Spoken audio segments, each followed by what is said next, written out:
नमस्कार। स्याही की सृष्टि में आपका स्वागत है।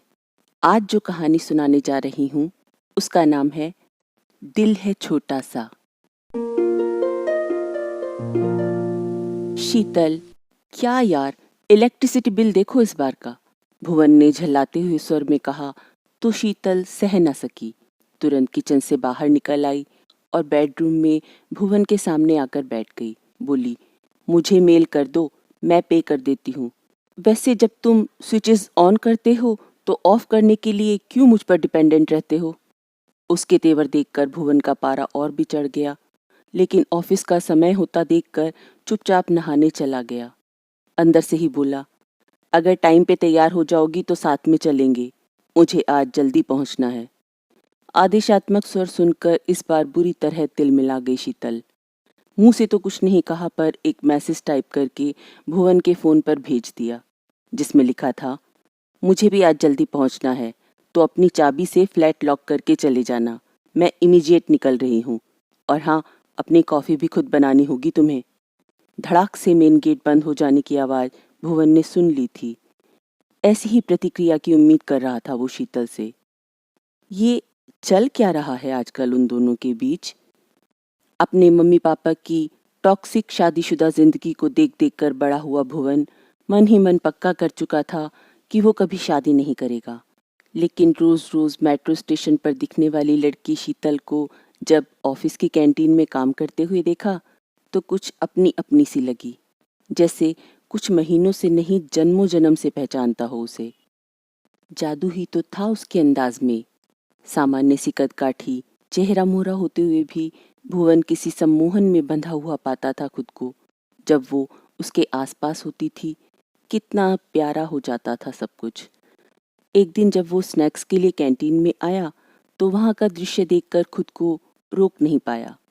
वहाँ काम करने वाले सब लड़के लड़कियां शीतल को बर्थडे विश कर रहे थे।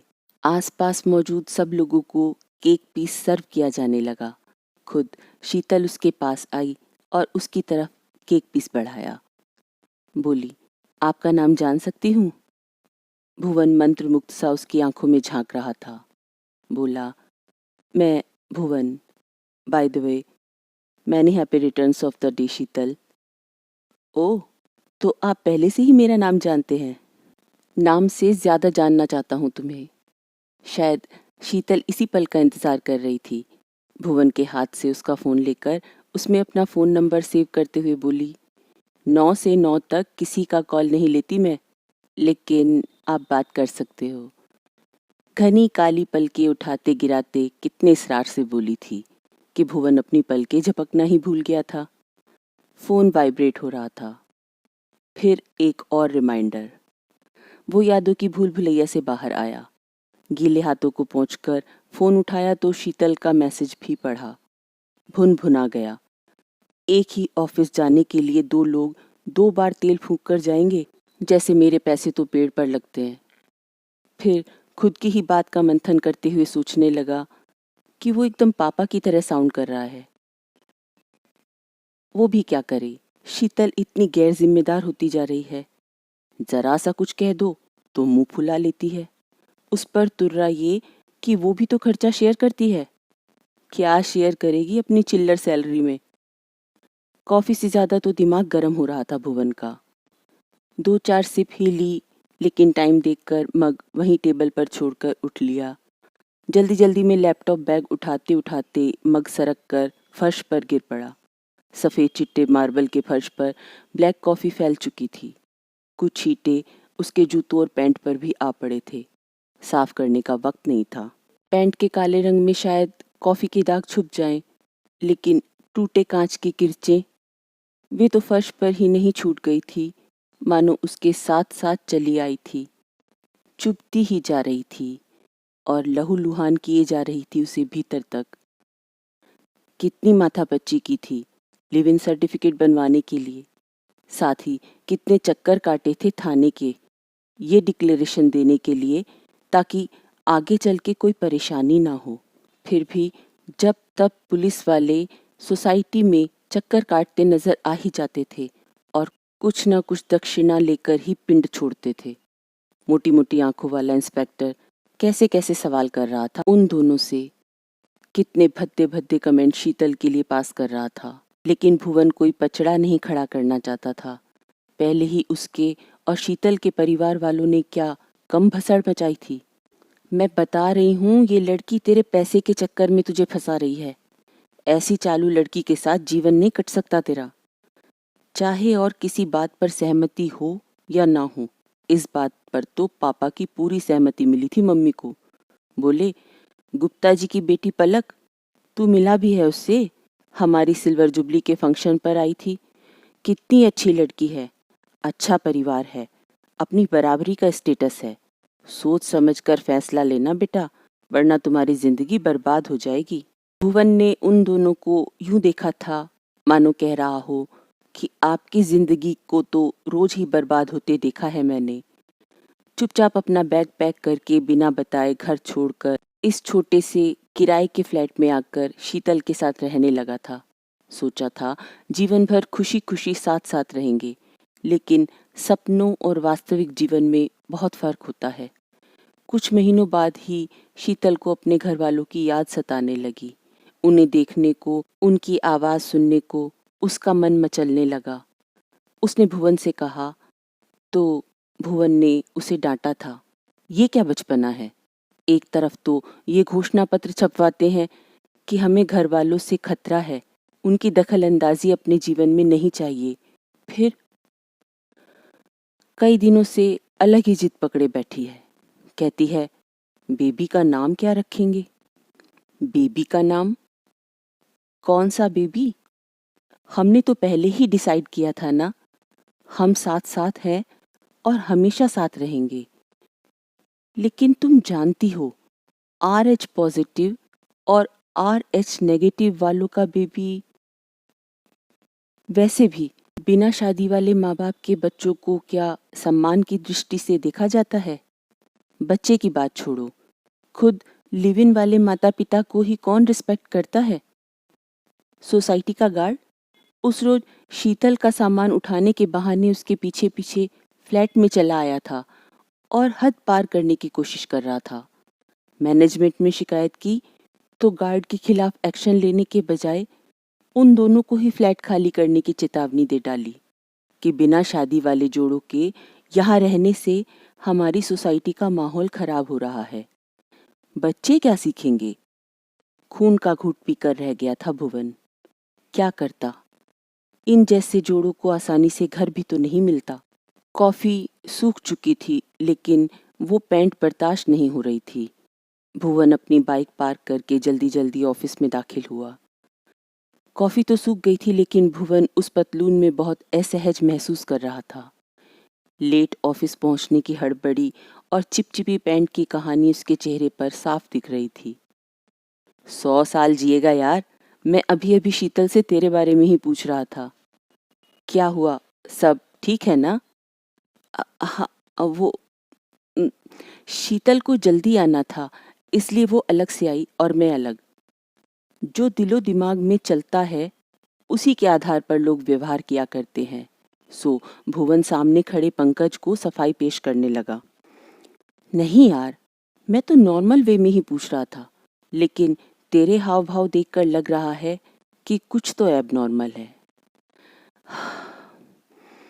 तू ठीक कह रहा है, मैं बहुत परेशान हूँ। सोचा था शादी करने में प्रॉब्लम है, लेकिन यार बिना शादी के ज्यादा प्रॉब्लम है। ऐसा भी क्या हो गया?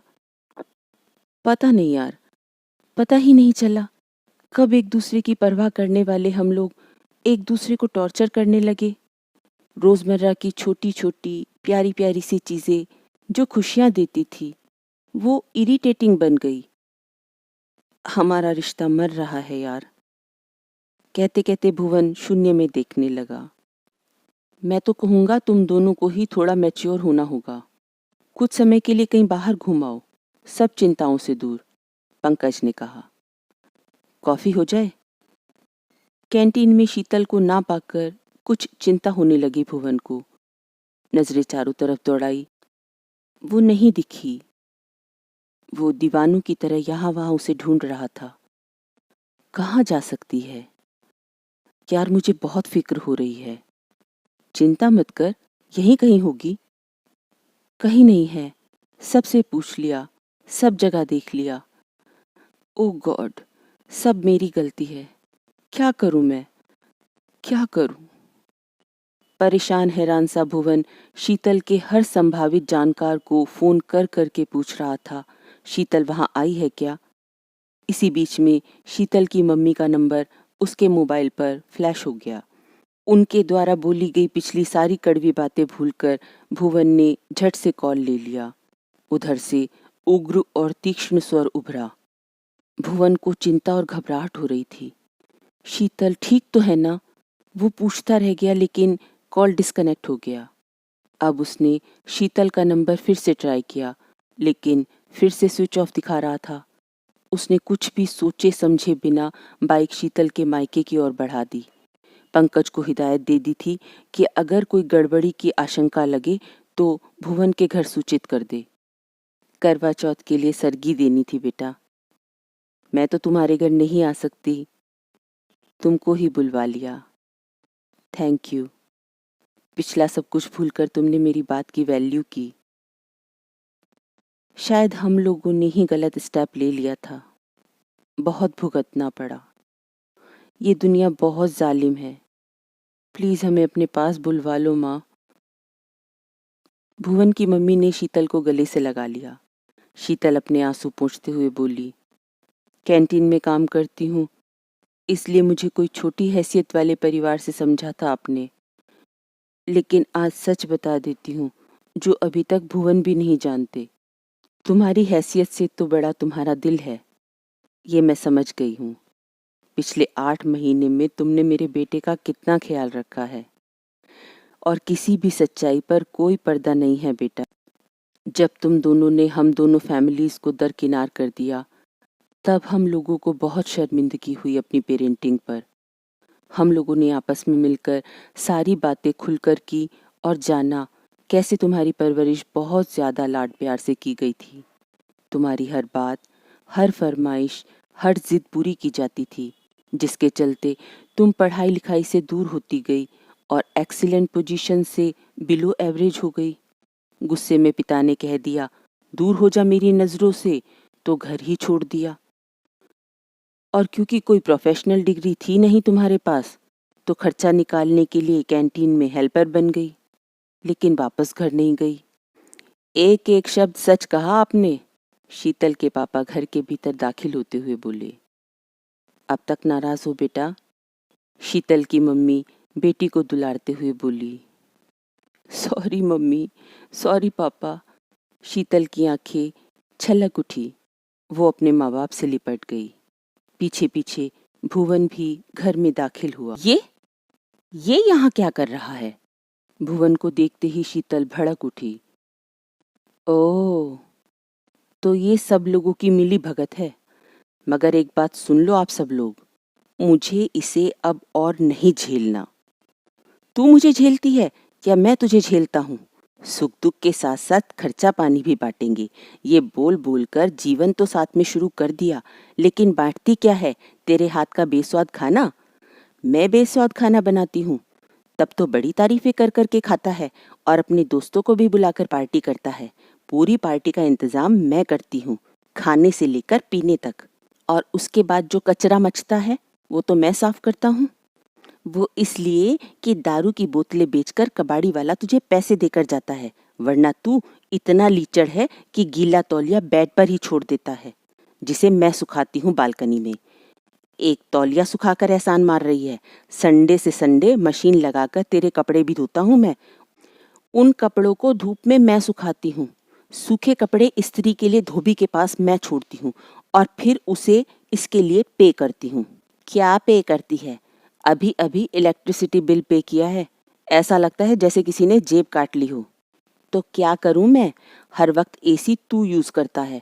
मैं तो ड्यूटी आवर्स के बाद भी या तो किचन में होती हूँ या पंखा चलाकर ही सो जाती हूँ। लेकिन तेरे तो सारे इक्विपमेंट इलेक्ट्रॉनिक हैं। तो क्या हुआ? हम दोनों के व्हीकल्स में तेल तो मैं ही डलवाता हूँ। अरे जा, तुझे तो ये भी याद नहीं रहता, हर महीने हम दोनों के फोन मैं रिचार्ज कराती हूँ।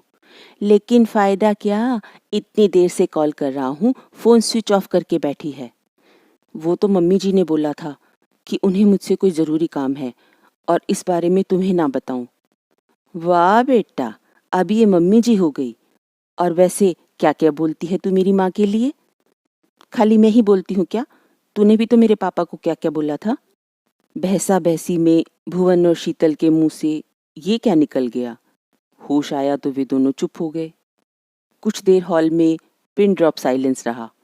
फिर मिले जुले ठहाकों से हॉल का माहौल खुशनुमा हो गया। भुवन के पापा ने शीतल के पापा से कहा, लड़का लड़की एक दूसरे को अच्छे से समझ गए हैं। क्या अब मैं आपकी बेटी को अपनी बेटी बना सकता हूँ? शीतल के पापा ने उनका हाथ अपनी दोनों हथेलियों में रखकर थपथपा दिया। सहमति में गर्दन हिलाई और इशारे से शीतल की मम्मी को कुछ याद दिलाया। थोड़ी ही देर में 2 अंगूठियों के साथ वे हाजिर थी। पंकज भी आ पहुंचा था। यार तूने तो मुझे डरा ही दिया। कितनी देर से ना कोई फोन ना कोई मैसेज। तो ओहो, लगता है यहाँ एंगेजमेंट पार्टी चल रही है। लगे हाथ प्रमोशन की पार्टी भी हो जाए। सब लोग अब भुवन के चेहरे की तरफ देख रहे थे। आज ही बॉस ने मुझे प्रमोशन लेटर देते हुए 2 साल के लिए यूके भेजने की बात बताई है। 2 साल? शीतल ने चिंतातुर होते हुए कहा। 2 साल तो क्या, 7 जन्म भी साथ साथ में ही रहोगे। शीतल और भुवन की मम्मी ने उन दोनों को हाथों में अंगूठियां पकड़ा दी। कितनी सुंदर वीडियो बनाई पंकज ने, जब दोनों के परिवारों की मौजूदगी में भुवन ने शीतल को और शीतल ने भुवन को अंगूठियां पहनाई थी। तो ये थी कहानी दिल है छोटा सा। अगर कहानी अच्छी लगी हो तो प्लीज़ लाइक और शेयर कर दीजिएगा। चैनल पर पहली बार आए हैं तो सब्सक्राइब कर लीजिएगा ताकि मेरी हर नई कहानी आप तक पहुंच सके, वो भी बिल्कुल फ्री में। आपका दिन शुभ हो। धन्यवाद।